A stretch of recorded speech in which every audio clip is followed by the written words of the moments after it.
ఒకసారి ఎండ్ చేయండి రికార్డింగ్. గిరిజ గారు రెడీ లేనట్టున్నారండి. ఎండ్ చేయండి రికార్డింగ్. మాస్టర్స్, మన సేత్ స్వరానికి స్వాగతం, సుస్వాగతం.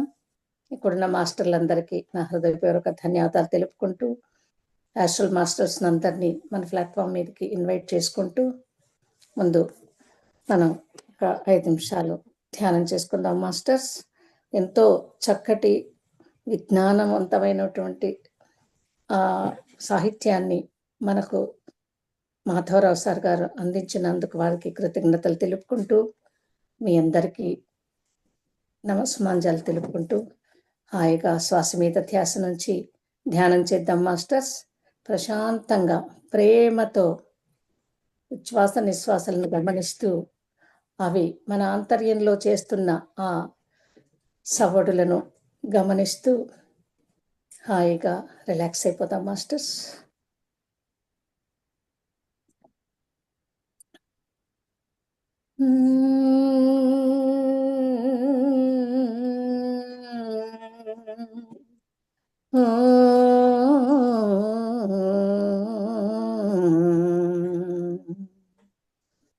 ఒకే ఒక్క ఆలోచన, ఒకే ఒక్క ఆలోచన వెలుగుతోంది దీపంలా. ఒకే ఒక్క ఆలోచన వెలుగుతుంది దీపంలా. నీ ధ్యాసయే నా కలమునా, నీ ధ్యాసయే నా కలమునా ఊరుతోంది పద్యంలా.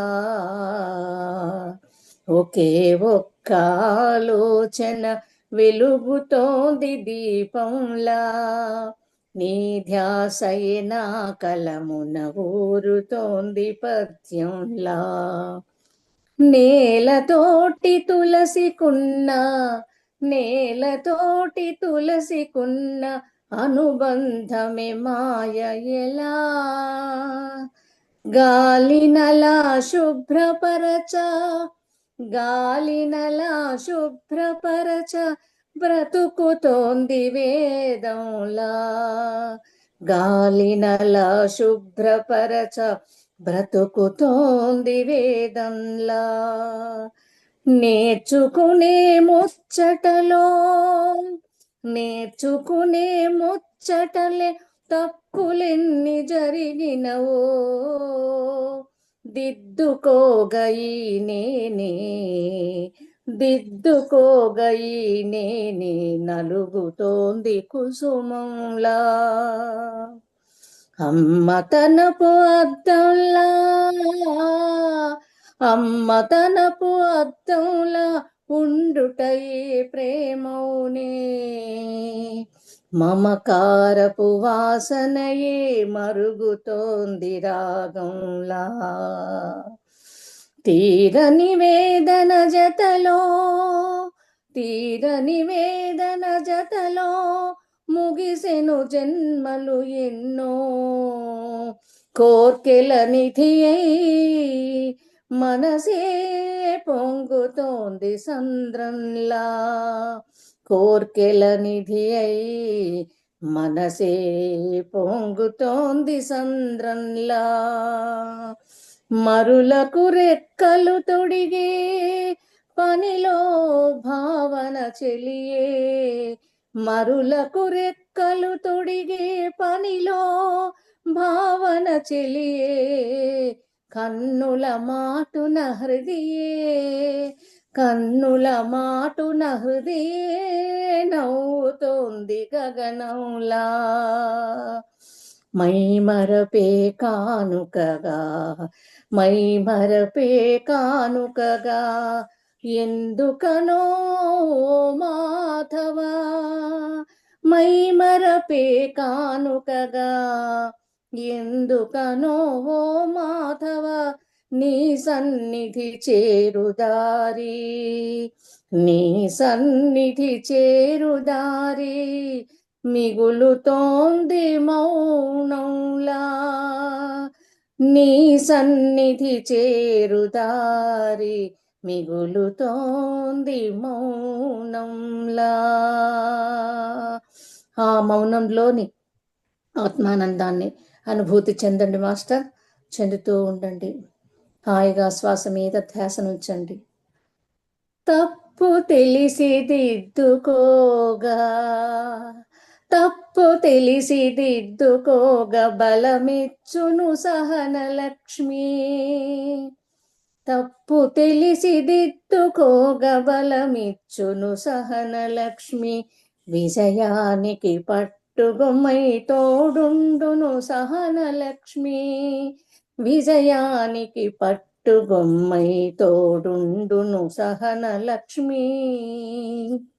జ్ఞానమిడే జనని తనై, జ్ఞానమిడే జనని తనై కణకణమును మేలుకొల్పు.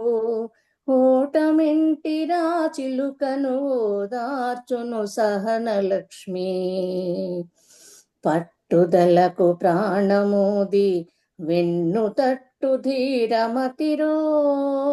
స్వేద వీణ తంత్రులలో, స్వేద వీణ తంత్రులలో జీవించును సహనలక్ష్మి. లక్ష్యములో గమ్యములో పెట్టుకోదు కలనైనా. లెక్కలేని మైలురాళ్ళు సృష్టించును సహనలక్ష్మి. లక్ష్యములో గమ్యములో పెట్టుకోదు కలనైనా. లెక్కలేని మైలురాళ్ళు సృష్టించును సహనలక్ష్మి. పోటీలకు అతీతముగా, పోటీలకు అతీతముగా తన సత్తా చాటేనా. అనుక్షణం దివ్య ప్రజ్ఞ వెలిగించును సహనలక్ష్మి. కళ్యాణకర కాంతులతో విరాజిల్లు భాగ్యమిచ్చు. కార్యకుశలత వీధుల నడిపించును సహనలక్ష్మి. కార్యకుశలత వీధుల నడిపించును సహనలక్ష్మి. మరి మాధవ గజలాలయ, మరి మాధవ గజలాలయ నవవీణాధారిణియే. సుస్వరాల వెన్నెల నిధి, సుస్వరాల వెన్నెల నిధి కానుకిడును సహనలక్ష్మి. కానుకిడును సహనలక్ష్మి.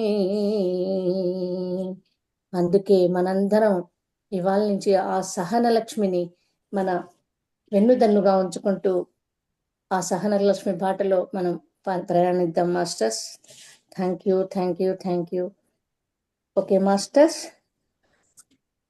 మీ రెండు చేతులను రబ్ చేసుకొని కళ్ళ మీద ఉంచుకోండి హాయిగా.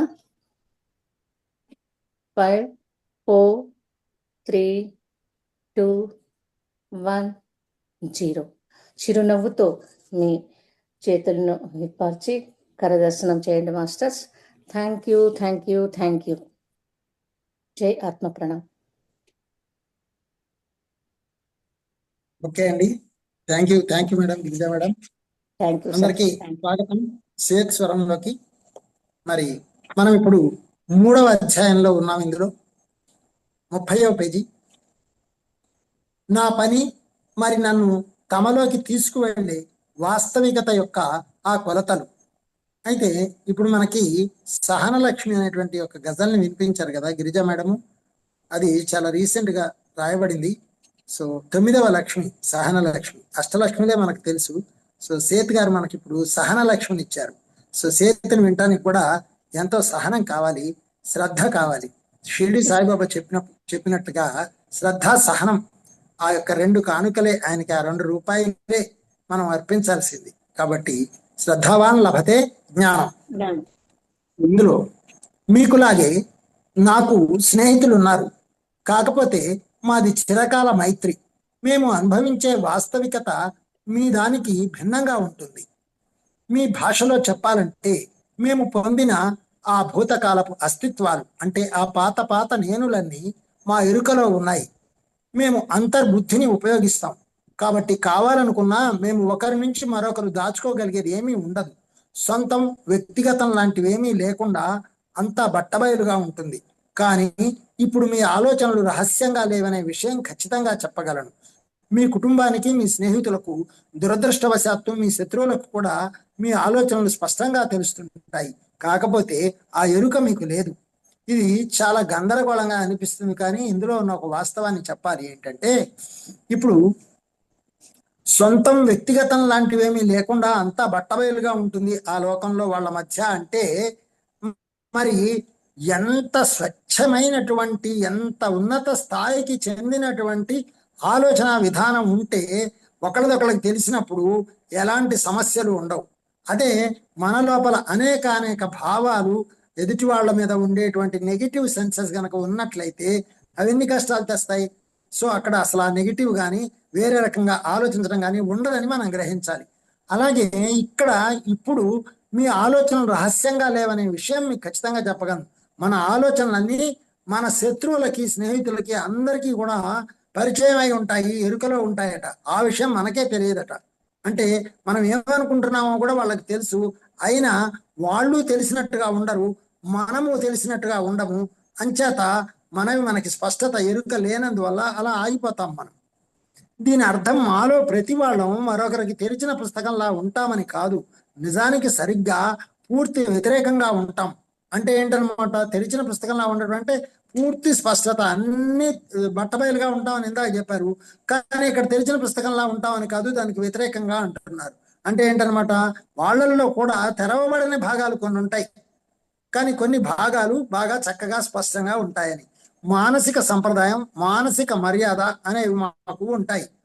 మా ఆలోచనల ఎరుక మాకు మీ ఆలోచనల పట్ల మీకున్న దానికన్నా ఎక్కువగా ఉంటుంది. సో ఆలోచనల ఎరుక, మనకు వచ్చే ఆలోచనల ఎరుక మనకు కూడా సరిగ్గా ఉండదు నిజానికి, కానీ వాళ్ళకి చాలా స్పష్టంగా ఉంటుందిట. అందువల్ల మా ఆలోచనలు ఎన్నుకోవడంలో మాకున్న స్వేచ్ఛను గుర్తెరిగి విచక్షణతో, కౌశలంతో వాటిని ఎన్నుకోవడం జరుగుతుంది. మనకు ఆలోచన వస్తుంది, వెళ్ళిపోతుంది. ఎన్నో ఆలోచనలు వస్తాయి, కానీ కార్యరూపం దాల్చేవి చాలా తక్కువ ఉంటాయి. ఎందువల్ల అంటే మనకి సరి అయిన ఆలోచనలు సరిగా ఎక్కువగా రాక అనేక విధాలుగా, పరిపరి విధాలుగా, కేవలం ఒక్క పని చేయడానికే చెయ్యాలా వద్దా అనే రెండు చాలా ఎక్కువగా ఉంటాయి. ఆ ద్వంద్వం మనకి ఎక్కువగా ఉంటుంది, ఆ స్పష్టత మనకు ఉండదు. అంచేత మనకి ఏదైనా ఆలోచన వస్తే స్పష్టత చాలా అవసరం. వెంటనే దానికి సంబంధించినటువంటి క్లారిటీ మనకు ఉండి తీరాలన్నమాట. మా ఇతర అస్తిత్వాలలో జరిగిన తప్పప్పులను బేరీజు వేసుకోవడం ద్వారా మా ఆలోచనల శక్తి మాకు సుస్పష్టం. సో మనకు వచ్చిన ఆలోచన మా ఇతర అస్తిత్వాలలో జరిగిన తప్పప్పులు అంటే ఇంతకు ముందు ఉన్నటువంటి నేను, మనకిప్పుడు నిన్న చేసిందో, ఇంతకు ముందు చేసిందో, కొంచెం ఒక 5-10 నిమిషాల క్రితం మాట్లాడిందో చేసిందో తప్పో ఒప్పో అన్న ఎరుక కూడా మనకి సరిగ్గా ఉండదు. నేనంతా రైట్, ప్రతి ఒక్కరూ నేను చేసేది రైట్ అనుకుంటూ ఉండడం జరుగుతుంది. ఇక్కడ గత జన్మల అస్తిత్వాలలో ఉన్నటువంటి తప్పప్పులన్నీ కూడా వీళ్ళు బేరీజ్ వేసుకొని వాటిని ఉపయోగించుకుంటారట. మానసిక చిత్రాల, అనుభూతుల విస్తారమైన సృజనాత్మకతను ఎవరూ తప్పించుకోలేరని మేము తెలుసుకున్నాం. మరి దీని అర్థం మాకు సహజ ప్రేరణ లేదని కాదు, రెండు ఆలోచనల నడుమ ఏది వినాశనకారి, ఏది విరుద్ధమైనది అని కొట్టుమిట్టాడతామని కాదు. మీ భాషలో చెప్పాలంటే అది ఏనాడో వదిలేసాం. అంటే ఆ యొక్క అన్నిటికీ కూడా వాటికి చాలా క్లారిటీ ఉంటుంది. వాళ్ళకి ఏది చేయాలి, ఏది చేయొద్దు, ఏది తప్పు చేశాము అనేది వాళ్ళకి ఇమ్మీడియట్ గా తెలుసు అనమాట. మీకు పరిచయమైన ఆకారాల కన్నా ఎక్కువ ఆకారాలలోకి మేము సందేశాలు పంపగలం. మీ మానసిక నిర్మాణం అలాంటిది, మా మానసిక నిర్మాణం అలాంటిది.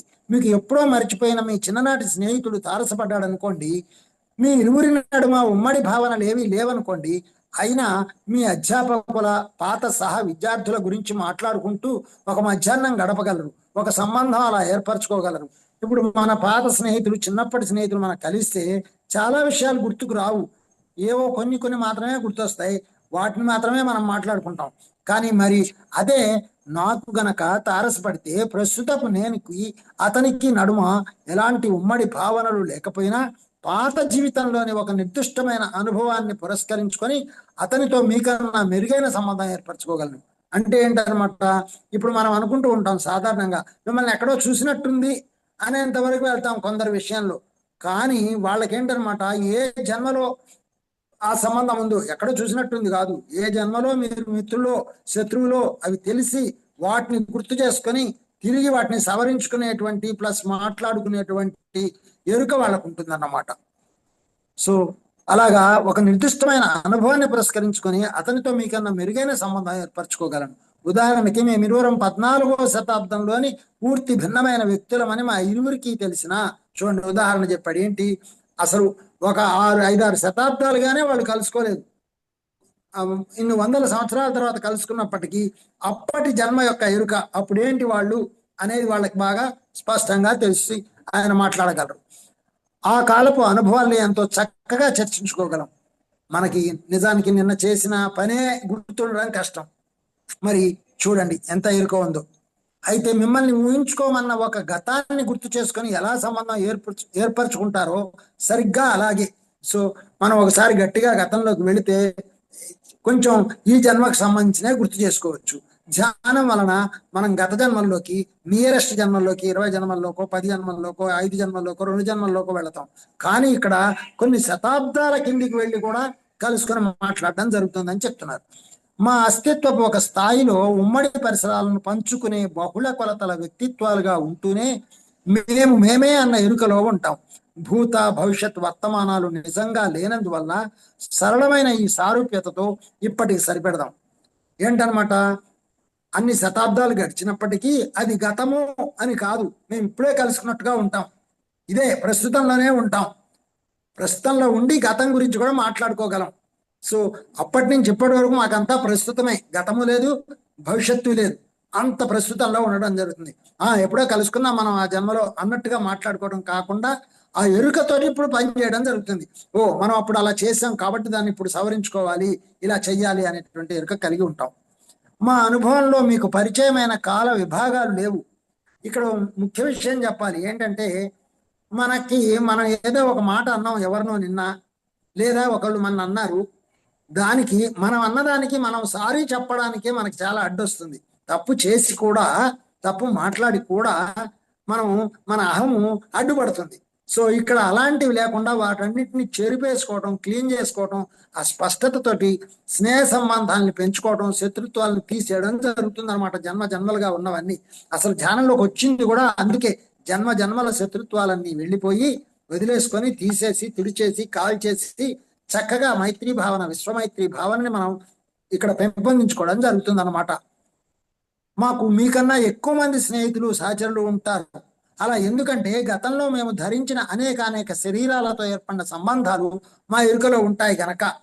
ఏముంది, ఎప్పుడో తప్పు చేస్తే ఇప్పుడు కలవగానే అరే ఎంతో ఫ్రెండ్లీగా మాట్లాడుకుంటున్నాము అంటే ఏంటనమాట, దాన్ని అక్కడ వదిలేసాము అని అర్థం. అయిపోయింది అంతే, దాని గురించి ఎక్కువగా మాట్లాడుకోవాల్సిన అవసరం కూడా లేదు. మరి అందుకే మేము మాట్లాడడానికి కావాల్సిన జ్ఞానం మా నాలుక చివరన సిద్ధంగా ఉంటుంది. మీ మాటల్లో చెప్పుకునే కాల పరిధి లేదు.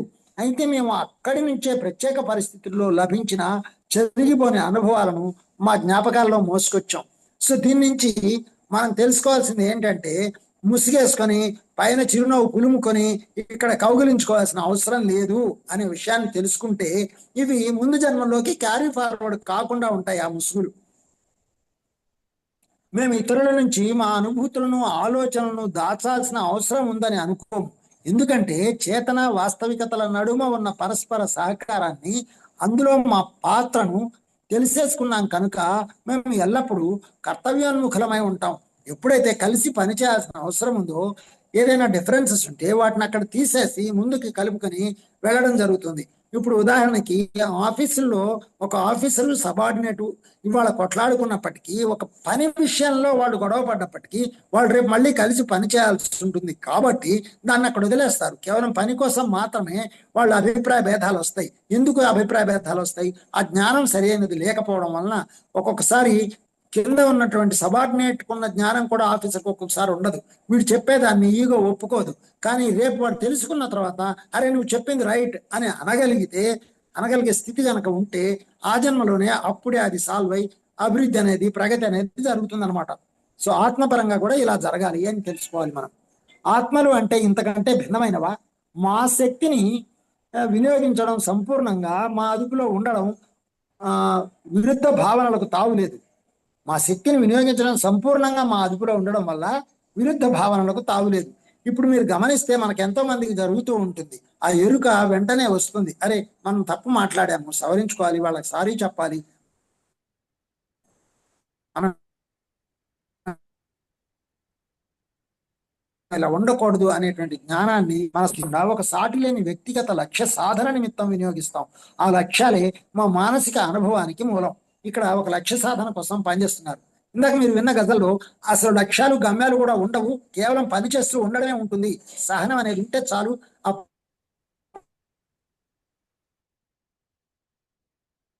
పని ఏం జరగాలో అది ఆటోమేటిక్గా మనకి అంత ప్రాముఖ్యత ఇవ్వబడింది. లక్ష్యాలు ఏమున్నా వాటంతట అవే ఆటోమేటిక్గా నెరవేర్తాయి అనమాట. ప్రతి సంపూర్ణమైన నేనులోను లేదా బహుళ కొలతల వ్యక్తిత్వంలోను దాని సొంత లక్ష్యం, ఒక కార్యాచరణ, సృజనాత్మకత యత్నాలు భాగంగా ఉంటాయి. చూడండి, మాటలు ఎంత పెద్దగా ఉన్నా ప్రతి కార్యాచరణలో బహుళ కొలతల వ్యక్తిత్వంలో మల్టీ డైమెన్షనల్ అంటే అనేక లోకాలలో అనేక వ్యవస్థలలో ఎంతో పని జరగాలి మన వల్ల. అది జరగడానికి కావాల్సినటువంటి లక్ష్యము, కార్యాచరణ, సృజనాత్మకత, క్రియేటివ్ యాక్షన్స్ అన్నీ కూడా భాగమే అయి ఉంటాయి. మరి అవే వాటి శాశ్వత స్థిరత్వానికి, అన్వేషణకి కావలసిన గుణాలను నిర్దేశిస్తాయి. మేము ఆ దిశలో మా శక్తిని ఉపయోగించుకునేందుకు తగిన స్వేచ్ఛ కలిగి ఉన్న వాళ్ళం. మేము స్వేచ్ఛ ఎప్పుడు వస్తుంది? మనకు ఆ శక్తి ఉన్నప్పుడే ఆ స్వేచ్ఛ వస్తుంది. స్వేచ్ఛ అంటే స్వతంత్రము అంటే ఎగరడానికి కావాల్సిన శక్తి అక్కడ ఉంటేనే కదా. అంచేత ఆ శక్తిని మన జ్ఞానం ద్వారా పొందడం జరుగుతుంది. మేము ఎన్నో ప్రముఖమైన సవాళ్లను ఎదుర్కొంటూ ఉంటాం. సవాళ్ళు అని అంటున్నారు కానీ అవి నిజానికి సవాళ్ళు కాని సవాళ్ళు. ఎందుకంటే ఆటోమేటిక్గా అవి నెరవేరుతూ ఉంటాయి, ఆ శక్తి ఉంది కాబట్టి. మా లక్ష్యాలు మాత్రమే ముఖ్యమైనవి కావు. ఆ దిశగా మేము చేసే ప్రయత్నాల్లోంచి ఆశ్చర్యకరంగా పుట్టుకొచ్చే అదనపు రెమ్మలు అంతే ముఖ్యమైనవని మాకు తెలుసు. ఎంతో ముఖ్యమైన వాక్యాలు ఇవి, జాగ్రత్తగా గమనిస్తే. ఇప్పుడు ఆ లక్ష్యాలను సాధించే దిశగా పనిచేస్తున్నప్పుడు ప్రయత్నము అంటే మన దగ్గర ఒక అర్థం ఉంది. ఏదైనా ఎవరైనా అడిగితే నేను ప్రయత్నం చేస్తానండి అంటారు. ప్రయత్నం చేస్తానండి అంటంలోనే అక్కడ చిత్తశుద్ధి లేకుండా అంటారు. అంటే చేయాలని వాళ్ళకి లేని పరిస్థితుల్లో ప్రయత్నం అనే పదం వాడతారు. కానీ నిజానికి ప్రయత్నం అంటే ఏంటంటే దానికి సంబంధించినటువంటి చేయాల్సిందంతా చేయడానికి నేను సిద్ధంగా ఉన్నాను, చేస్తాను అనే అర్థంలో మాత్రమే ప్రయత్నం అనే పదం వాడాలి అని ఓషా గారు కూడా ఒక చోట చెప్తారు. సో అదనమాట ప్రయత్నం అంటే అర్థం ఇక్కడ. అలాగా ఇక్కడ ఆ ప్రయత్నంలోంచి పుట్టుకొచ్చే అదనపు రెమ్మలు అంతే ముఖ్యమైనవి. రెమ్మలు అంటే ఏంటనమాట? ఇప్పుడు చెట్టుకి కొమ్మలు రెమ్మలు ఎలాగైతే ఉంటాయో ఇక్కడ కొన్ని పనులు ఆటోమేటిక్గా మంచిగా జరగడానికి సహాయం అయ్యేటువంటి క్రియేటివిటీ అనేది అక్కడ జరుగుతుంది అనమాట. సృజనాత్మకమైనటువంటి విషయాలు జరుగుతాయి. అలా మేము మా లక్ష్యాల కోసం పనిచేస్తూ ఉండగా వేరే వాళ్ళకు ఉపయోగపడేలా ఎన్నో గుర్తులు వదిలిపెడతాం. చూడండి, మనం ఇప్పుడు ఉదాహరణకి నేను ఇంత బాగా చెప్పడానికి ముఖ్యంగా ఏంటంటే అనుభవంలో మనం ఎరుకలో ఉంటే జరుగుతుంది. ఇప్పుడు మనం రోడ్డు మీద వెళ్తున్నప్పుడు ఎవడో కింద పడ్డాడు. పడిపోతే మనం వెళ్తున్న మన బండిని పక్కన ఆపేసి ఎవడో గుద్దేసిన వాడు వెళ్ళిపోయాడు. కానీ మనం మన బండిని ఆపుకొని వాడిని లేపి తీసుకొని మంచిగా కూర్చోబెట్టి మన దగ్గర ఉన్న నీళ్లు తాగించి మనం చేసే సేవ చూస్తే అది చూస్తున్న వాళ్ళకి, అక్కడ ఆగిన వాళ్ళకి లేదా అటు నుంచి వెళుతున్న వాళ్ళకి ఒక స్ఫూర్తిని కలిగిస్తుంది. ఇది అదనపు రెమ్మ లాంటిది అనమాట. సో మిగతా వాళ్ళకు కూడా ఇది ఉపయోగపడుతుందని చెప్పడానికి ఇలాంటి ఉదాహరణ, ఇలాంటివి ఎన్నో. ఇది ఒక చిన్న ఉదాహరణ మాత్రమే. అయితే ఆ లక్ష్యాలే ఎంతో అద్భుతమైన ఫలితాలను ఇస్తాయని నాకు తెలుసు. అయితే ఇంతవరకు మేము గుర్తించలేని ఆ ఫలితాలే కొత్త ద్వారాలను తెరుస్తాయి. మరి అది మనం కూడా అనుకోం. వాళ్ళు చూస్తారు, వాళ్ళ కోసం మనం చేస్తున్నాము, వాళ్ళకు కూడా ఇది స్ఫూర్తిదాయకం అని మనం ఏమి అనుకోం. మనం చేసేస్తూ ఉంటాము. అవి ఆటోమేటిక్గా ఆ కొత్త ద్వారాలని తెరుస్తాయి. అంటే వేరే వాళ్ళకి ఆ స్ఫూర్తిని ఆటోమేటిక్గా ఇస్తాయి అనమాట. మరి ఇది తెలుసుకుంటే హాయిగా నవ్వుకోవచ్చు. సో ఇది కూడా మన దృష్టిలో ఉన్నట్టయితే ఓహో చక్కగా నవ్వుకోవచ్చు. అంటే ఈ కొత్త ద్వారాలను చూసి నా వల్ల, మరి నాకున్నటువంటి జ్ఞానం వల్ల, శక్తి వల్ల, నేను చేసిన దాని వల్ల ఈ ప్రపంచానికి ఇంకా ఎంతో మందికి ఉపయోగం జరుగుతుంది అనేటువంటి ఎరుక కూడా మనకుంటే ఇంకా ఎక్కువగా పనిచేయగలుగుతాం, హాయిగా నవ్వుకోగలుగుతాం. ఒకప్పుడు ఎప్పుడైతే పలుమార్లు పుడుతూ గిడుతూ ప్రతి మరణంలోనూ అంతరించిపోవాలన్న ఆశతో పోతూ ఉంటే, మరి అనుభవంలోనేమో అస్తిత్వం కొనసాగుతూ ఉంటే, అప్పుడు వాడి జీవితంలో ఒక విధమైన దివ్య ప్రహసనం ప్రవేశిస్తుంది. చూడండి, ఒక్కొక్క వాక్యం ఎంత లోతుగా ఉన్నా ఎంత సింపుల్గా ఉందో. మళ్ళీ ఒకడు ఎప్పుడైతే పలుమార్లు పుడుతూ గిడుతూ, మనం పుట్టడం, చచ్చిపోవడం, ప్రతి మరణంలో అంతరించిపోవాలన్న ఆశతో, అంటే ఏంటి, ఇంకా చాలు ఇదే ఆఖరి జన్మ చేసుకోవాలి అనేటువంటి ఆశతో మనం పోతూ ఉన్నప్పుడు అనుభవంలోనేమో అస్తిత్వం కొనసాగుతూ ఉంటే, మన అనుభవంలోనేమో మనం ఎలా పుడతామో అలా పుడతామో అనేది మనకు తెలుస్తూ ఉంటుంది. తెలుస్తూ ఉంటే వాడి జీవితంలో ఒక విధమైన దివ్య ప్రహసనం ప్రవేశిస్తుంది. నాకు ఇంకా జన్మ ఉంది, నేను ఇలా పుట్టాలి అనేది తెలిసినప్పుడు, ఈ జన్మలోనే తెలిసినప్పుడు ఎంత హాయిగా ఉంటుంది. ఇప్పటి వరకు మనం ఎన్ని జన్మలు ఎత్తామో, మనం ఆఖరి జన్మ చేసుకోవాలనుకుంటుంటే, ఒరే ఇంకా నీకు ఉందిరా, నువ్వు తీర్చుకోవాల్సింది అని మనకు ఒకటి లోపటి నుంచి వస్తుంది అనమాట. అది వచ్చినప్పుడు ఓహో ఇంకా ఉందా ఈ నాటకం అని మనం నవ్వుకుంటాం. అది అసలైన ఎరుకంటే. ఆటలోని సృజనాత్మక ఆనందాన్ని చవి చూడడం మొదలుపెట్టాం. మొత్తం చేతన సృజనాత్మకతలు ఆడడం యొక్క నిపుణతలోంచి పుడతాయని నేను ప్రగాఢంగా విశ్వసిస్తాను. అంటే అవి నా సొంతం, సుస్థిరపడి కలిగిన అంతర్బుద్ధి యొక్క సహజ ప్రేరణలోంచి, నేను ఎరిగిన నా సంపూర్ణ అనుభవంలోంచి పుడతాయని అర్థం. అయితే ఒక పని మాత్రం అలా జరగదు. ఏంటది? ఉదాహరణకి, నేను మీరున్న కొలతలలోకి సందేశాన్ని ప్రవేశపెట్టేటప్పుడు మీ వాస్తవికత స్థాయిలోకి నేను ప్రవేశించకుండా అందులోనే ఉన్నట్టు ఊహించుకోవడం మాత్రమే జరుగుతుంది.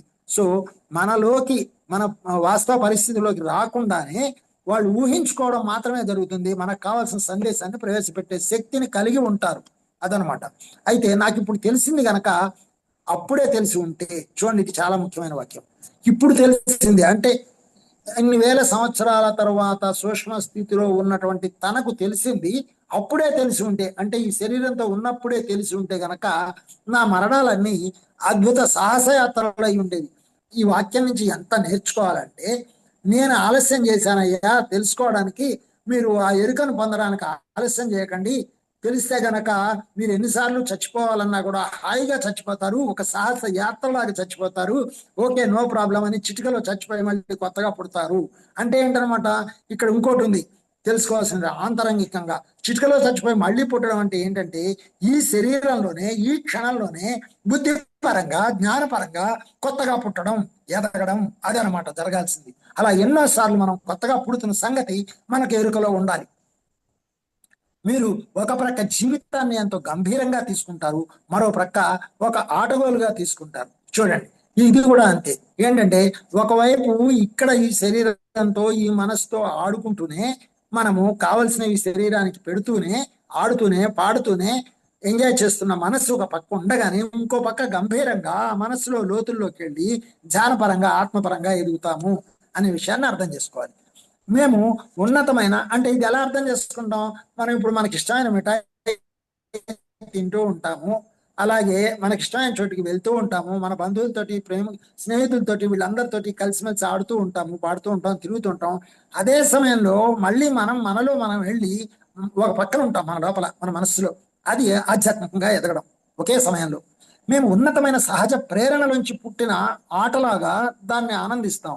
అయినా అదొక బాధ్యతాయుతమైన ఆటలా తీసుకోవాలి. మరి నిజానికి అదే సృజనాత్మకమైన ఆట.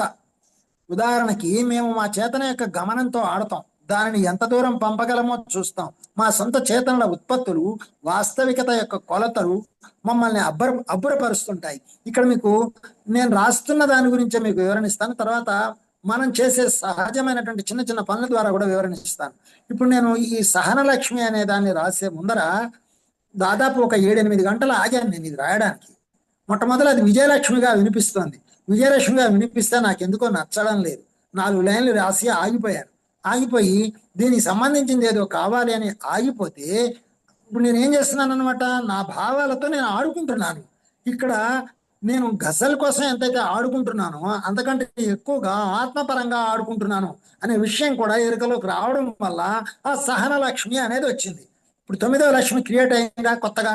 అలాగే మనం ఒక కూర చేసేటప్పుడు, ఒక పని చేసేటప్పుడు, అందులో మనకి తెలియకుండానే మన చేత ఒకటి కొత్తగా జరిగితే ఆ రుచి కానీ, లేకపోతే ఆ అందం కానీ అక్కడ వచ్చినప్పుడు మనం ఒక గొప్ప ఆనందాన్ని పొందుతూ, ఆ క్రియేటివ్ సృజనాత్మక ఆనందాన్ని పొందడం, అది మన ఆధ్యాత్మిక ప్రగతికి నిదర్శనంగా మనకు తెలుస్తూ ఉంటుంది అన్నమాట. అలా మన ద్వారా మాస్టర్లు పనిచేస్తున్నారు అని ఎరుకలోకి మనం వస్తాం. దీనికి ఉదాహరణ, నా చేత పుస్తకం మరిపించి మళ్ళీ ఇక్కడ ఈ పుస్తకాన్ని ఈ రకంగా ప్రత్యక్షం చేయడం, అలాగా ఎన్నో ఉన్నాయి. చూడండి, మా చేతలను ఉబిసిపోక, ఏ పని లేక ఆటలోకి దించినట్టు మీరు అనుకోవచ్చు. కానీ మేము వేసే బాటలు మిగతా అందరికీ ఉపయోగపడేలా అలా ఉండిపోతాయి. ఎలా ఇప్పుడు నేను నాతోటి ఎలా అయితే ఆడుకున్నానో వెంటనే అది అందరికీ నచ్చి వాళ్ళంతా దాంతో ఆడుకోవడానికి పాడుకోవడానికి ఎలా సిద్ధపడుతున్నారు. అలాగే మనం చేసిన ఒక వంటకాన్ని 10 మంది హాయిగా తినడానికి ఎలా సిద్ధపడుతున్నారు, చాలా బాగుంది అని ఎలా అంటున్నారు. మన క్రియేటివ్ ఆ యొక్క సృజనాత్మక శక్తి ఆట అందులో ఉంది.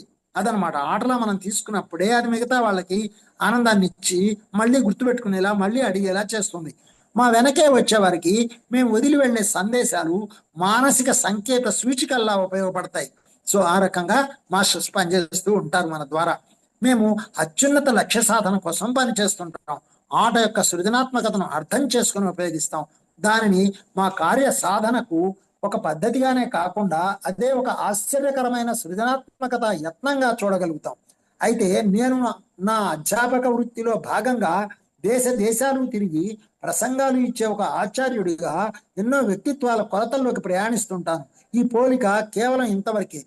నాకు కొంచెం ఆశ్చర్యకరంగా ఉండేది ఏంటంటే నేను అని మాట్లాడుతున్నానంటే నిజంగా నా గురించి నేను మాట్లాడట్లేదు. ఇక్కడ నాకు ధ్యానంలో నేను కూర్చున్నప్పుడు ఎంతో మంది మాస్టర్స్ వచ్చి నన్ను అడిగి చెప్పించుకోవడం నేను చూస్తుంటాను. అంటే బహుళ కొలతల్లో మనం పని చేయడం ఎలా జరుగుతుంది. ఒక అధ్యాపకుడి లాగా నేను అసలు మంచి ప్రొఫెసర్ కావాలనుకున్నాను, నేను మంచి డాక్టర్ కావాలనుకున్నాను, నేను ఇంకా ఏదేదో ఎన్నో కావాలనుకున్నాను. కానీ ఈ ధ్యానం ద్వారా ఆల్ ఇన్ వన్ అయ్యాను అనే విషయాన్ని నేను గ్రహించుకోగలిగాను. నాకెంతో ఆనందంగా ఉంది. అంటే నేను కాదు ఆల్ ఇన్ వన్ అయింది, నా ద్వారా ఎందరో మాస్టర్స్ ఎన్నో రకాలుగా ఆహార వ్యవహార విషయాల్లో పనిచేయడానికి కావాల్సిన జ్ఞానాన్ని అందించడానికి నన్ను ఒక వాహకంగా వాళ్ళు ఉపయోగించుకుంటున్నారనే ఆనందంలో ఈ నేను అనే మనస్సు ఉంది. అలా మనం ఈ ధ్యానం ద్వారా పొందుతాం. అలాగే మీరందరూ కూడా ఎంతో అద్భుతంగా ఈ యొక్క పుస్తకాలు వినడము, మరి సాధన చెయ్యడము, మళ్ళీ దాన్ని తోటి వాళ్ళకి అందించడము అనేటువంటి ఒక పనిని ఎంతో సృజనాత్మకంగా, మరి ఆ సమయాన్ని అసలు సమయం లేదు అనే పరిస్థితుల్లో ఎంతో అద్భుతంగా ఆ సమయాన్ని సమయాతీతంగా మీరు ఉపయోగించుకోవడం జరుగుతుంది. సో ఎవరైతే ధ్యానం అంతగా చేస్తారో వాళ్ళకే ఆ శక్తి కలుగుతుంది అనమాట. నా బోధన మొదలు పెట్టకుండానే నేను ప్రాథమిక మానసిక నిర్మాణాలు ఏర్పరచుకోవాలి. నా శిష్యుల గురించి తెలుసుకోవాలి. ఇక్కడ నా శిష్యులు ఎవరు లేరు, ఆయన యొక్క శిష్యులమే మనమంతా. దాన్ని మనం తెలుసుకోవాలి అనే విషయాన్ని ఆయన మన ద్వారా మాట్లాడుతూ మనకు అందిస్తున్నారు.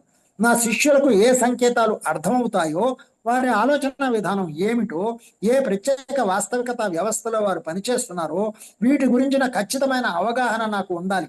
ఒక 10 సంవత్సరాల క్రితం ఈ పుస్తకం ట్రాన్స్లేట్ చేసినప్పుడు, నేను చదివినప్పుడు నేను ఇలా చెప్పలేదు. అంటే అప్పటికి నా మానసిక స్థాయి, నా యొక్క ఆధ్యాత్మిక ప్రగతి అంత లేదు.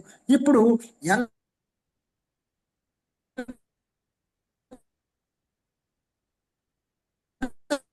ఎదిగిందో ఆయన ద్వారా ఇలా ఎక్స్ప్లెయిన్ చేయబడాలి అని ఉంది కాబట్టి ఇన్ని సంవత్సరాలు ఆగిందనమాట. ఈ సంవత్సరాలు 10 సంవత్సరాలు ఎంత ఒక 10 నిమిషాల్లో గడిచిపోయింది అనమాట నిజానికి. సో సమయం అనేది ఏమి ఉండదు. అది ఆ డైమెన్షన్ లోకి మనం వెళ్ళినప్పుడు అర్థం చేసుకునే స్థితి వచ్చినప్పుడు దాన్ని అందుకోగలుగుతాం. వీటి గురించిన ఖచ్చితమైన అవగాహన నాకు ఉండాలి. నా ప్రతి శిష్యుని వ్యక్తిత్వ స్థిరత్వాన్ని నేను ఖచ్చితంగా అంచనా వేయగలగాలి. ఆ వ్యక్తిత్వ అవసరాలను నేను ఏమాత్రం ఉపేక్షించకుండా పరిగణనలోకి తీసుకోవాలి. ఒక శిష్యుడిలో అభివృద్ధి కనిపిస్తున్నప్పుడు ప్రోత్సహించాలే తప్ప తెగేదాకా లాగకూడదు. ముఖ్యంగా తొలి దశల్లో శిష్యులు వాస్తవికతను ఏ సందర్భంలో ఎలా అర్థం చేసుకుంటారో నేను విశదపరిచే విషయం దానికి తగ్గట్టుగా ఉండాలి. అభ్యాసం గట్టిగా మొదలయ్యే లోపు వ్యక్తిత్వపు అన్ని స్థాయిల్లోనూ ఆ వృద్ధి పెరిగే తీరు స్థిరంగా ఉండేలా ఎంతో జాగ్రత్త వహించాలి. అంటే ఈ బాధ్యత అంతా ఎవరు తీసుకున్నారు మనలో జరగడానికి? ఆయనే తీసుకొని వెయిట్ చేస్తూ మనలో ఆ ప్రగతిని తీసుకొచ్చి మన వినేలా చేశారు. మీరు అక్కడ, నేను ఇక్కడ. అమెరికా నుంచి ఇక్కడికి 8,000 కిలోమీటర్ల దూరం ఉంది.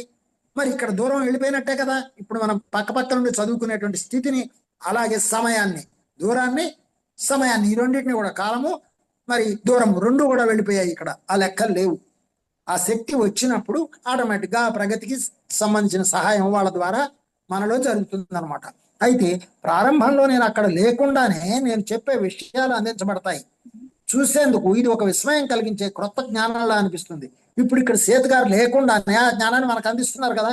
అలా నేను ఎంతో జాగ్రత్త తీసుకునే విషయాన్ని చెప్పడం వల్ల అనుమానం లేకుండా శిష్యుడి వ్యక్తిత్వంతో విడదీయలేని భాగాలైపోయిన పాత భావాలను అది మార్చే తీరుతుంది. మనలో ఉన్నటువంటి పాత భావాలన్నిటినో మార్చడానికి ఇప్పుడు ఆ యొక్క వ్యక్తిత్వం, సేత్ గారి యొక్క వ్యక్తిత్వం మనకి సహాయం చేస్తుంది. మానసిక అభౌతిక నడతలోకి నెట్టబడిన శిష్యుడికి నేను చెప్పేది ఒక రకంగాను, అదే జాగృతావస్థలో అతని అనుభవంలోకి వచ్చేది మరో రకంగాను వింతగా ఏమాత్రం పొంతనలేనట్లు అనిపిస్తాయి. అదనమాట. ఇదంతా నేనే చేస్తున్నాను అనే ఆలోచనలో మనం ఉండడం జరుగుతుంది. కొంత కాదు, నా ద్వారా జరుగుతోంది అనేటువంటిది ఎరుకలోకి రావడానికి కూడా కొంత సమయం పడుతుందన్నమాట. అయితే ఈ సమస్యలు శిష్యుల అస్తిత్వపు వ్యవస్థలను అనుసరించి మారుతూనే ఉంటాయి. మన ఈ సమావేశాలు మొదలవడానికి చాలా కాలం ముందే మీ వ్యవస్థతోనూ, ఎవరి ద్వారా ఈ పుస్తకం రాస్తున్నానో ఆమెతోనూ తొలి సంబంధం ఏర్పరచుకున్నాను. అలాగే ఇప్పుడు ఎవరి ద్వారా మాట్లాడుతున్నారో, ఎవరి కొరకైతే మాట్లాడుతున్నారో మనతోటి ఎన్నో కాలాలుగా, ఎన్నో శతాబ్దాలుగా సంబంధం ఉండబట్టి ఈరోజు మనం మాట్లాడుకోవడం జరుగుతుంది, వినడం జరుగుతుంది. మరి ఆ తొలి సమావేశం విషయంలో ఆమెకి ఏమాత్రం ఎరుక లేదు. ఇప్పుడు మొట్టమొదటి ఈ యొక్క జేఎన్ రాబర్ట్తో సేత్ గారు మాట్లాడినప్పుడు ఆమెకి ఎరుక లేదు. ఆమెకు ఎలా వచ్చిందో చూడండి. హఠాత్తుగా ఆమెకు కొత్త ఆలోచనలు కలిగాయి. ఆమె కవయిత్రి అవడం చేత అవన్నీ తన భావుకత ప్రేరణలు అనుకుంది.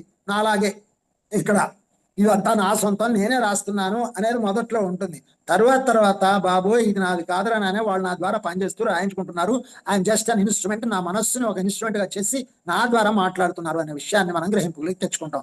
అలాగే మనం చేసే ప్రతి పని కూడా ఇటు భౌతికమైనవి మరి మానసికమైనవి కాకుండా ఆధ్యాత్మికమైనవి అన్ని పనులు కూడా మన ద్వారా వాళ్ళు చేస్తూనే ఈ నేను అనేదానికి సంబంధం లేకుండా చేస్తున్నట్టుగా పైకి డ్రామా చేస్తూ లోపల మన ప్రగతికి సహాయం చేస్తారనమాట. ఎందుకంటే మన నేనుని భంగపరచరు. కొన్నేళ్ల క్రితం ఒకసారి ఒక రచయితల సమావేశంలో ఆమె సిద్ధంగా లేకపోయినప్పటికీ ఆమె అభౌతిక ప్రగతికి దోహదం చేసే పరిస్థితులు ఏర్పడ్డాయి. సో అంటే ఏంటి, ఆమె ప్రగతిని బట్టి ఈయన సహాయం చేయడానికి అక్కడ ఉండాల్సి వచ్చింది. ఆ సమయంలో ఉన్న మానసిక వాతావరణం, అందులో పాల్గొన్న వారు ఈవిడ గురించి తెలుసుకోకుండానే ఆ పరిస్థితుల్ని పురుకొల్పింది. దానితో ఆమె ఒక సమ్మోహనావస్థలో పడిపోయింది. ఇప్పుడు ఎలా, ఉదాహరణకి ఒక అద్భుతమైనటువంటి వాక్యమో పదమో వచ్చినప్పుడు, లేకపోతే ఒక కవితో, లేకపోతే ఇంకేదో అనుభవమో జరిగినప్పుడు మనము ఇది నేనే చేశానా, ఇది నా వల్లే జరిగిందా అనేటువంటి ఒక ఆశ్చర్యకరమైనటువంటి సమ్మోహన స్థితిలోకి వెళ్ళిపోతాం అన్నమాట. సో శైశవం నుంచే ఆమెకు గల అభౌతిక ప్రతిభ గురించి నాకు తెలుసు. చూసారా, ఆయనకి తెలుసు. అలాగే మన గురించి కూడా ఆయనకి తెలుసు చాలా. ఆ స్టేజ్లో అక్కడి నుంచి చూస్తున్నారు మనని. కానీ ఈ ప్రత్యేకమైన కార్యానికి కావలసిన నేపథ్యానికి తగిన వ్యక్తిత్వం పొందేంత వరకు ఆమె అంతర్బుద్ధి కవితా మార్గంలో సాగింది. అంటే ఏంటనమాట, నేను అనేది ఎక్కువగా ఉండటం వల్ల నేను నా కవిత్వం అనే గోలలో ఉంది. అలాగా వీడు ఈ మాధవరావు కూడా 8 సంవత్సరాల పాటు ధ్యానాన్ని వదిలేసి కవిత్వం కోసం తిరిగాడు. ఆ తర్వాత ధ్యానం మొదలుపెట్టిన తర్వాత ఇది ధ్యాన కవిత్వం అయింది. అప్పుడేమో కవిత్వం కోసం ధ్యానం జరగలేదు, కేవలం కవిత్వం రాయడం కోసం కాపీ కొట్టడం అయింది. ఇప్పుడేమో ధ్యాన కవిత్వం, అన్నిట్లో ఆ ధ్యానమే ప్రవహిస్తూ ఉంది. అంటే ఏంటనమాట, పూర్తిగా అవగాహనకు వస్తే ఆ మార్గంలో నడిపిస్తారనమాట. వచ్చేదానక అప్పుడు ఈ జన్మకు సంబంధించిన మనస్సు పనిచేస్తూ ఉంటుంది కదా కోరికలతో. పైన చెప్పిన సంఘటన యొక్క సమాచారం నాకు అందిన వెంటనే అది మరి పొడిగింపబడకుండా అక్కడికక్కడే తుంచేశాను. అది అనుకోకుండా జరిగిన సన్నివేశం మీకు కాదనుకోండి. వర్ణనాత్మకంగా చెప్పాలంటే తనకు తెలియకుండానే వ్యక్తిత్వం లెక్కసాచే ప్రయత్నం చేసిందన్నమాట. సో మనకు తెలియకుండానే మనలో నుంచి ఆ ధ్యానం చేస్తున్నప్పుడు ధ్యాన శక్తితోటి ఆ వికాసం జరుగుతుందన్నమాట. మనం ఇలా చెందాము, మనం వదిలేసాము అనేది కూడా ఉండదు. అయితే నేను నా పనిలో ఒక భాగంగా ఆమెకు చిన్నతనం నుంచే ఏదో ఒక రకంగా ఒక శిక్షణ ఇస్తూనే ఉన్నాను. మరి ఇప్పుడు మన ప్రధాన సమావేశాలకు నేను చేసిన ఆ పనంతా ఒక ప్రాథమిక సోపానం. సో మన కోసం కూడా ఆయన ఎంత కష్టపడి ఈ మెట్లు కట్టి మన ఈ భవనంలోకి తీసుకొచ్చారు, సేత్ గారి భవనంలోకి. నా బోలెడు అస్తిత్వాల స్థాయిలలో జరిగే వివిధ ప్రక్రియలలో ఇది ఒక మామూలు విషయమే. ఆయనకి చాలా మామూలు విషయం. వ్యక్తిత్వ నిర్మాణాలు విభిన్నంగా ఉంటాయి కనుక ఇది ఎన్నో వైవిధ్యాలతో కూడుకున్న పని. నేను పనిచేసే వ్యవస్థలలో కొన్ని ప్రాథమికమైన పోలికలు ఉన్నాయి. కొన్ని కొలతలలో అధ్యాపకుడికి సంబంధించిన సామాగ్రి నా దగ్గర ఉండదు. ఇక్కడ ఒక చిన్న విషయం చెప్పాలి. ఏంటంటే, ఇప్పుడు మనం పత్రిజీ గురించి చెప్పుకుంటే చాలా మంది కోటీశ్వరులు అయినా వాళ్ళు ఎన్ని కోట్లు ఇస్తామన్నా సారు అక్కర్లేదన్నారు, వాళ్ళని వద్దన్నారు. ఎలా, మొహం చూడగానే వాళ్ళు ఆయన లిమిట్లో ఉన్నారా లేదా, ఆయన సర్కిల్లో ఉన్నారా లేదా ఆయనకు తెలుసు. అందరూ షిరిడి సాయిబాబా దగ్గరికి వెళ్ళలేదు, అందరూ మన పుట్టపర్తి సాయిబాబా దగ్గరికి వెళ్ళలేదు, అలాగే అందరూ మెహర్ బాబా దగ్గరికి వెళ్ళలేదు. అలాగా ఎవరి సర్కిల్, ఏ మాస్టర్ సర్కిల్లో ఎవరున్నారో వాళ్ళ ద్వారా ఎవరైతే కొన్ని జన్మలుగా, కొన్ని వందల జన్మలుగా పనిచేస్తున్నారో వాళ్ళు మాత్రమే ఆ సర్కిల్స్ లోకి వెళ్ళడం జరుగుతుంది అనమాట. సో కొన్ని కొలతలలో అధ్యాపకుడికి సంబంధించిన సామాగ్రి నా దగ్గర ఉండదు. ఎందుకంటే ఆ కొలతలలోని అనుభవాల ప్రాథమిక భావనలు నా స్వభావానికే వింత గొలిపేవిగా ఉంటాయి. అక్కడ నేర్చుకునే పద్ధతులు సైతం నా సొంత అనుభవం పరిధికి వెలుపల ఉంటాయి. స్థలానికి సంబంధించిన మీ అవగాహన అదేదైనా తప్పే. మీ కార్యక్రమాలతో సంబంధం పెట్టుకునేటప్పుడు వెలుగులేనే గగనతలాల్లో సంచరించే ఒక ఆధ్యాత్మిక లోకోత్తర పురుషుడిలా మీ భౌతిక క్షేత్రంలోకి రావడం జరగదు. చూడండి ఎంత బాగా చెప్తున్నారో. ఒక కృష్ణ పరమాత్ముడో, రాముడో, లేకపోతే అయ్యప్పో, ఇంకెవరో గురువు గారు షిరిడి సాయిబాబానో, లేకపోతే పరమ శివగానందో అలా దిగి రావడం జరగదు మన దగ్గరికి. ఇప్పుడు మనం మాట్లాడుకుంటున్నాం. ఎలా మాట్లాడుకుంటున్నాం? ఇంత దూరాల నుంచి దూరం వెళ్ళిపోయింది, కాలం వెళ్ళిపోయింది. మనం సమయం కేవలం గంటను పెట్టుకుంటున్నాం, కానీ గంటలో మనం ఎంత నేర్చుకుంటున్నాం, ఈ కాలానికి అతీతంగా నేర్చుకుంటాం. దానికి ఆ సేత్ అనేవాడు స్థలాన్ని, కాలాన్ని రద్దు చేసి మనకి జ్ఞానాన్ని ఇవ్వడానికి సిద్ధంగా ఉంటారన్నమాట. ఇలాగా దీని గురించి తర్వాత అధ్యాయంలో చెప్తాను, ఇంకా వివరంగా తర్వాత అధ్యాయంలో చెప్తాను అంటున్నారు. ఏది ఏమైనప్పటికీ నిజానికి స్థలాలు అనేవి మీరు అనుకున్న విధంగా ఉండవు. ఇప్పుడు మీరు అక్కడ, నేను ఇక్కడ ఉన్నా, మనం అంతా ఒకే స్థలంలో ఉన్నాం. స్థలాలు భ్రమ మీ భౌతిక గ్రహింపు నిర్మాణాలు మాత్రమే కలిగించవు, మీచే అంగీకరించబడిన మానసిక పద్ధతులు కూడా ఒక కారణం. ఇదనమాట ఈ మానసిక పద్ధతి, జూమ్ అనేటువంటి పద్ధతి ద్వారా మనం ఇప్పుడు మాట్లాడుకుంటున్నాం. మీ వ్యవస్థలో మీ చేతన ఒక పరివర్తిత దశకు చేరుకున్నప్పుడు ఈ మానసిక పద్ధతుల్ని అది అవలంబిస్తుంది. సో మనం ఒక పరివర్తిత స్థితికి చేరుకున్నాం కాబట్టి మనకి ఈరోజు ప్రపంచం ఇంత అభివృద్ధి చెంది దీన్ని, ఈ యొక్క అంతర్జాలాన్ని ఈ రకంగా వినియోగించడం జరుగుతుంది. మరి మీరు భౌతిక జీవితంలోకి వచ్చినప్పుడు మీ మనస్సు ఖాళీ పలకలా ఏం లేదు. అనుభవం రచించేందుకు అనువుగా ఒక ఖాళీ కాగితాల దొంతరలాగా అదేమీ నిరీక్షించదు. కంప్యూటర్ జ్ఞాపక శక్తికి మించిన భాండాగారం దానికి సమకూర్చబడి సిద్ధంగా ఉంచబడుతుంది. చూడండి ఎంత డీటెయిల్డ్ గా చెప్తున్నారో. మనం ఈ జన్మ ఎత్తినప్పుడు, ఈ జీవితంలోకి వచ్చినప్పుడు మన మనస్సు అనేది ఒక ఖాళీ పలకలాగో, తెల్లగాగితాల కట్టలాగో ఉండదు. దాంట్లో ఎంతో బుట్ట సమకూర్చుకున్న జ్ఞానము, ఆ శక్తి, ఒక కంప్యూటర్ కంటే మించినటువంటి భాండాగారం మన యొక్క మనస్సులో ఉంది. అంత పట్టుకొని వచ్చాం మనం ఇక్కడికి, అంత తయారుగా వచ్చాం మనం ఇక్కడికి, దాన్ని అంతా ఉపయోగించుకోవడానికి. ఏది ఉంచాలి, ఏది తీసేయాలి అనేటువంటి విచక్షణని పొంది ఖాళీ చేసుకుంటూ, కావాల్సిన దాన్ని తీసుకుంటూ, పంచుకుంటూ వెళ్తాం అనమాట. మీరు ఈ గ్రహం మీదకి వచ్చిన తొలినాడే ఎన్నో నైపుణ్యాలు, సామర్థ్యాలు కలిగి ఉంటారు. వాటిని ఉపయోగించినా ఉపయోగించకపోయినా, అయితే మీరు అనుకునే విధంగా వంశానుగతంగా వచ్చినవి కావు, వచ్చేవి కావు. చాలా జాగ్రత్తగా అండర్లైన్ చేసుకోవాలి ఈ వాక్యం. ఇప్పుడు ఇక్కడ నాకు తెలిసినటువంటి ఒక ఇద్దరు మాస్టర్స్ గురించి నేను మాట్లాడతాను. మణిగారు ఉన్నారు, సాఫ్ట్వేర్ ఇంజనీరు. ఇప్పుడు చేసే పనికి దానికి ఎంతవరకు సంబంధం ఉంది? ఆ సాఫ్ట్వేర్ ఇంజనీర్ పని, అందులో ఉన్న ప్రతిభ, అందులో ఉన్నటువంటి ఆ యొక్క పనికి సంబంధించిన జ్ఞానము మరి ఎక్కడి నుంచి వచ్చింది? ఈ జన్మలో నేర్చుకుంది అని అనుకుంటున్నాం, కానీ ఇంతకు ముందు జన్మల్లో దానికోసం ఎంతో పని జరిగింది కాబట్టి ఆ తలాన్ని ఉపయోగించుకొని దాంట్లో ఉన్న జ్ఞానాన్ని కూడా మళ్ళీ ఇక్కడ ఆధ్యాత్మికంగా ఉపయోగించుకోవడానికి వంతెనగా దాన్ని వాడుకోవడం జరుగుతుంది. అలాగే గిరిజ గారు ఉన్నారు, ఇప్పుడు వారు పాడుతున్నారు. మరి ఎంతో చక్కటి శ్రావ్యమైన గొంతుని ఎందుకు తెచ్చుకున్నారు?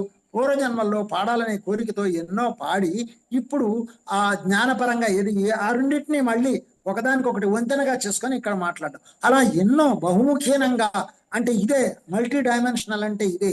ఇంకా ఎన్నో ప్రతిభలు. ఇంట్లో వంట చేస్తాము, ఇంట్లో పనులన్నీ చేస్తాము, ఆఫీస్లో పని చేస్తాము, మళ్ళీ ధ్యానం చేస్తాము, ధ్యాన ప్రచారం చేస్తాము, ఇలా మాస్టర్స్ గురించి చదువుకుంటాము. సో ఎన్ని డైమెన్షన్స్ లో ఈ యొక్క సమయానికి అతీతంగా మనం పనిచేయగలుగుతున్నాము. ఆ శక్తి కేవలం మనం కొన్ని జన్మలుగా చేసిన ధ్యానం వల్ల మాత్రమే ఆ ప్రగతిని సాధించడం జరుగుతుంది. సో సామర్థ్యాలు కలిగి ఉంటాము, నైపుణ్యాలు, సామర్థ్యాలు కలిగి ఉంటాం. అయితే మీరు అనుకునే విధంగా వంశానుగతంగా వచ్చినవి కావు, వచ్చేవి కావు. ఇది చాలా ముఖ్యమైన విషయం. వంశానుగతంగా వచ్చినాయని చెప్పి పోలికలని, జ్ఞానం అని, వాడి బుద్ధులే వచ్చాయని, తండ్రి బుద్ధులని, తాత బుద్ధులని, ఇవన్నీ మనం పోల్చుకొని చెబుతున్నాం. కానీ అసలు దానికి ఎంత సంబంధం అంటే చాలా చాలా తక్కువ సంబంధమే కాదు, అసలు వాటితో వచ్చేవి కాదు అనేటువంటి స్పష్టతనిస్తున్నారు సేతు. ఎవరి అస్తిత్వం వారిదే, సొంతమైనదే, ఎవరి వాస్తవానికి వారే సృష్టికర్తలు అనే వాక్యాన్ని కనుక బాగా అర్థం చేసుకుంటే మనం దీన్ని గ్రహించగలుగుతాం. మీ ఆత్మని లేదా ఉనికిని కొంచెం సేపు పోలిక కోసం చెప్పాలంటే తన ఉనికిని జీవితకాలాన్ని తానే నిర్ణయించుకునే ఒక దివ్యమైన కంప్యూటర్ ప్రేరిత చేతన లేదా జీవి అనుకుందాం. నిజానికి ఈ కంప్యూటర్ సృజనాత్మకత ఎంత గొప్పగా ఉంటుందంటే అది చేసే రూపకల్పనలో పుట్టుకొచ్చే విభిన్న వ్యక్తిత్వాలు చేతనలలోకి పాటలలోకి ఒక్క దూకి అవి మళ్ళీ ఆ కంప్యూటర్ కళలో కూడా ఊహించలేని వాస్తవికతలను సృష్టిస్తాయి. ఇప్పుడు మనం కంప్యూటర్ పరిభాషలో చెప్పాలంటే మనము ఇప్పుడు ఎక్కడి నుంచి ఎక్కడికి ఎదిగాం, కంప్యూటర్ని తీసుకొచ్చేటప్పుడు ఓ పెద్ద గది అంత కంప్యూటరు ఈరోజు చిన్న చిప్లోకి వచ్చేసింది. అంత జ్ఞానం అంటే ఎంత డెవలప్మెంట్ వచ్చింది. అలాగే మన మెదడులో మరి కొన్ని లక్షల కంప్యూటర్ల జ్ఞానం మన మెదడులో ఉండడానికి కారణం ఏంటి? కొన్ని లక్షల జన్మలు మనం ఎత్తాం కాబట్టి అదంతా నిక్షిప్తమై ఉంది. సో ఆ జ్ఞానాన్ని చక్కగా ఉపయోగించుకొని మరి ఎలా ఖాళీ చేయాలి, ఏది ఉంచుకోవాలి అది తెలుసుకుంటాం ఇప్పుడు మనం. మరి అలాంటి ప్రతి వ్యక్తిత్వము అది ఏ వాస్తవికతలో పనిచేయ ఏది ఉంచుకోవాలి అనే మాట ఎందుకు వాడాను అంటే మనం మళ్ళీ జన్మల్లో శరీరం తీసుకోకుండా ఇప్పుడు సేత్ గారు ఎలాగైతే శరీరంతో రాకుండా మన ద్వారా ఆమె ద్వారా మాట్లాడి మన ద్వారా మనని పంచుకునేలాగా ఆయన ఎలా అయితే సాయం చేస్తూ ఉన్నారో అలా మనము శరీరాతీతంగా, స్థలాతీతంగా, కాలాతీతంగా పనిచేసే జ్ఞానాన్ని, శక్తిని పొందుతాము. సో ప్రత్యేక పరిసరాలను సైతం ఎదుర్కొనేందుకు వీలుగా దాని మానసిక పరికరాలు మలచబడ్డాయి. సో మానసిక పరికరాలు అంటే ఇవన్నమాట. అసలు పరికరము అనేదానికి మనం ఇంతకుముందు చెప్పుకున్నాం. పరికరము అంటే ఒక పని చేయడానికి అల్టిమేట్ ఆ పరికరాన్ని, ఆ ఇన్స్ట్రుమెంట్ ని తప్పనిసరిగా ఉపయోగించాలి. సో మన మానసిక పరికరాలు ఇప్పుడు మాటల ద్వారానే మనము జ్ఞానాన్ని అందించగలుగుతున్నాం. చూపులతోటో పుస్తకాలతోటో పని లేకుండా ఇప్పుడు ఒకే పుస్తకాన్ని మనం 10 మంది చదువుకుంటున్నా ఇది కొన్ని వేల మంది, లక్షల మంది వినడానికి అవకాశం కలిగించేటువంటి పరికరాన్ని మనం అంతర్జాల పూర్వకంగా సృష్టించుకొని యూట్యూబ్లో పెడుతున్నాం. చూడండి ఎంత అద్భుతమైన పని జరుగుతుందో. అంటే దానికి పూర్తి స్వేచ్ఛ ఉందన్నమాట. అయితే దాని ఉనికి ఏ సందర్భం కోసం రూపొందించబడిందో దానికి మాత్రం లోబడి పని చేయాల్సి ఉంటుంది. ఇప్పుడు మనం రికార్డింగే కనుక చేయకపోతే మనం మిగతా వాళ్ళకి అందించలేము. కాబట్టి ఎంతమంది ఇప్పుడు వింటున్నారు అనేది కాదు, మరి స్థల కాలాతీతంగా ఈ సబ్జెక్టు ఇలా మనం చేసేవన్నీ కూడా ముందు జనరేషన్స్ కి ఎంతమందికి ఉపయోగపడతాయి? కంప్యూటర్ మొత్తంలో ఉండే జ్ఞానం యావత్తు ఘనీభవించి ఈ వ్యక్తిత్వపు అంతరాంతరాళాల్లో, నిగూఢమైన అరలలో నిక్షిప్తమై ఉంటుంది. మీ ఆత్మ లేదా ఉనికి ఒక కంప్యూటర్ అని నేను నొక్కి ఒక్కాడించడం లేదు. కొన్ని విషయాలు స్పష్టంగా మీకు అర్థం అవడం కోసం మాత్రమే అలా అనుకోమంటున్నాను. అంటే ఒక కంప్యూటర్ను ఉదాహరణగా చూపిస్తున్నారు కానీ దానికి కొన్ని వేల రెట్లు శక్తి, జ్ఞానము మనలో నిక్షిప్తం చేసుకున్నాం ఇన్ని వందల లక్షల జన్మలుగా.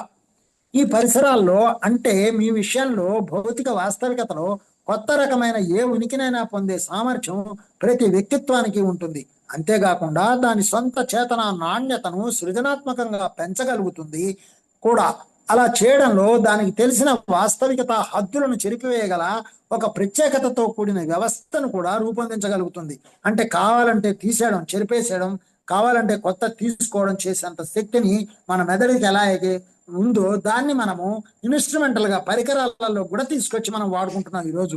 అసలు ఇదంతా కూడా ఒక లక్ష్యం కోసం చెప్తున్నాను. అదేమిటో ఇంకా తర్వాత చర్చిద్దాం.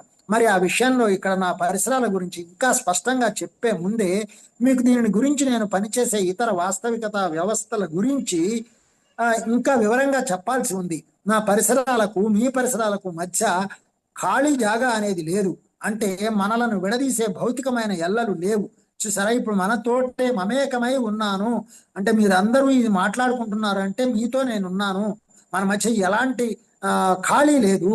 నిజం చెప్పాలంటే మీ భౌతిక ఇంద్రియాల ద్వారా, మీ శాస్త్ర పరికరాల ద్వారా, మీ ఊహాజనిత తీర్మానాల ద్వారా మీరు భావించే వాస్తవికతకి, యథార్థానికి పోలికే ఉండదు. యథార్థాన్ని వివరించడం చాలా కష్టం.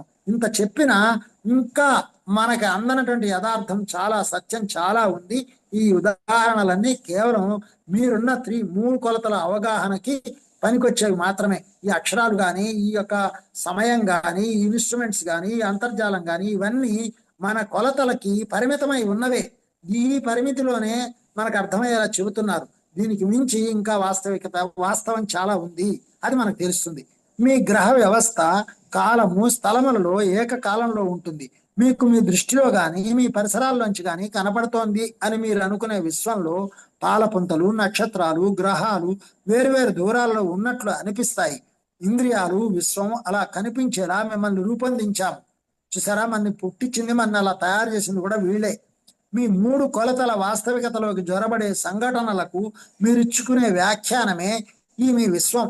ఈ విశ్వం అంతా కూడా మనకు కనబడేలా చేసినటువంటి ఈ 3 కొలతల వాస్తవికతకు సంబంధించి మనం చేసుకునే వ్యాఖ్యానం. సంఘటనలు మానసికం అంటే దీని అర్థం మీరు విశ్వంలోని వేరే గ్రహాలకు ప్రయాణించలేరని కాదు. మనం ఇక్కడ నుండి కూడా వేరే గ్రహాలకు కూడా ప్రయాణించే శక్తి మనకి ఉంది అనే విషయాన్ని తెలియజేస్తున్నారు.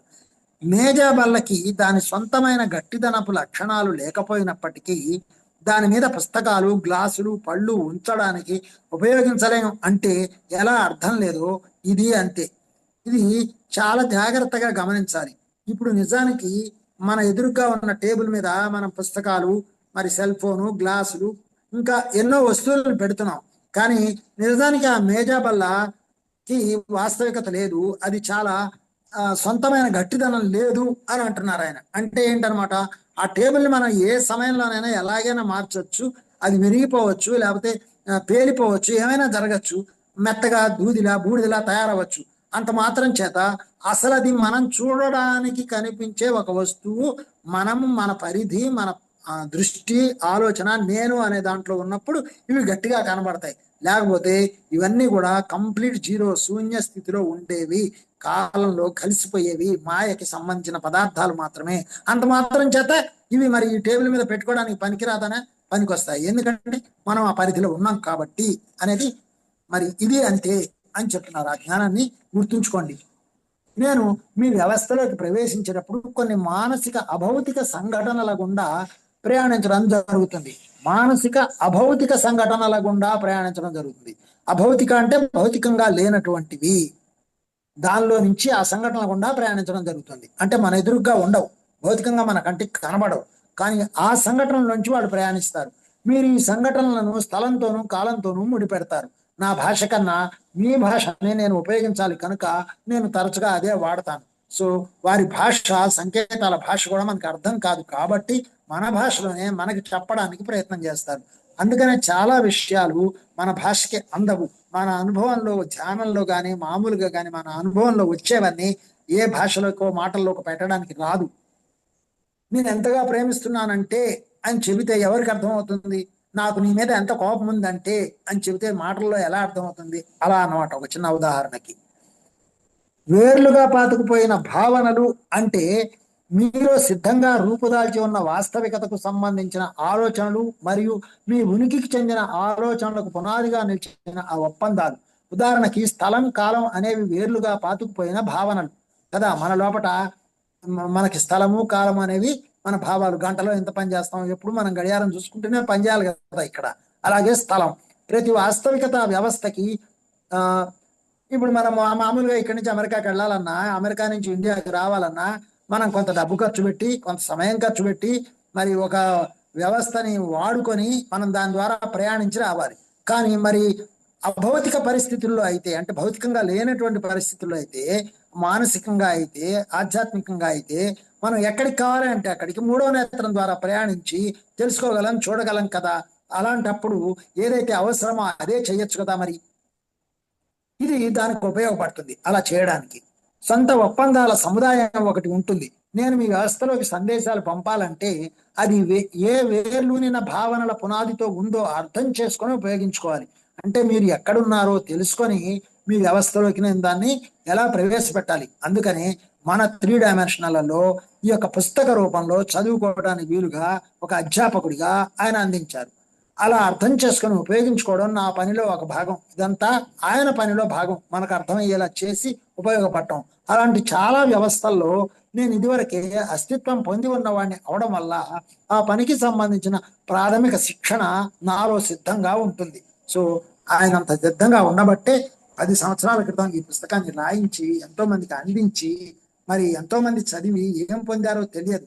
ఇప్పుడు ఒక ఉదాహరణకి ఒక పరమహంస యోగానంద గారి జీవిత చరిత్ర, ఒక పత్రిజీ యొక్క అనుభవాల చరిత్ర పుస్తకాలు, ఒక రాంపా పుస్తకం చదువుకున్న తర్వాత, ఒక ఓషో పుస్తకం చదువుకున్న తర్వాత దాన్ని ఎంతవరకు ఇంప్లిమెంటేషన్ లో మనం వాడుకుంటున్నాము, ఎంతమంది వాడుకుంటున్నాము అంటే కేవలం ఈ అస్తిత్వంలో మనం పొందినటువంటి ఆధ్యాత్మిక మానసిక ప్రగతి ద్వారా మాత్రమే ఈ భౌతిక వాస్తవికతలో ఉపయోగించుకోగలుగుతాం. ఉపయోగించుకోలేకపోతే మళ్ళీ శరీరాన్ని తీసుకోవాల్సిందే, మళ్ళీ దాన్నంతా ఉపయోగించుకొని ఆయా లోకాలకు సంబంధించిన మొత్తం జ్ఞానం పొందేదాకా జన్మలు తీసుకోవాల్సిందే.